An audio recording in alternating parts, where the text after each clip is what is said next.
Hi అండి. ఇది గోంగూర అండి. గోంగూర రొయ్యలకి గోంగూర కడిగి పెట్టుకోవాలండి. ఆనియన్స్, పచ్చిమిర్చి, పసుపు, కారం వేసి ఉడకబెట్టాలండి. కొద్దిగా వాటర్ పోయాలండి. ఇది గోంగూర మన చెట్లదేనండి. గోంగూర రొయ్యలు ఊరికే మగ్గిపోతుంది. చాలా గోంగూర కడిగేసి తొందరగా మగ్గిపోతుందండి. కొంచెం పెద్ద ఆకులు కట్ చేసుకోవాలండి. కట్ చేసుకొని ఆనియన్ ఉడికినాక పచ్చిమిర్చి వేసి కొంచెం మగ్గనివ్వాలండి. సపరేట్గా రొయ్యలు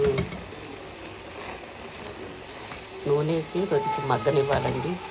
అల్లం పేస్ట్, కారం, ఉప్పు, పసుపు వేసి ఇంకా అప్పుడు అది గోబర్లో కలిపి రెండు తాలింపు వేయాలండి. రొయ్యలు కొంచెం ఆయిల్ చాలా బాగుంటుంది.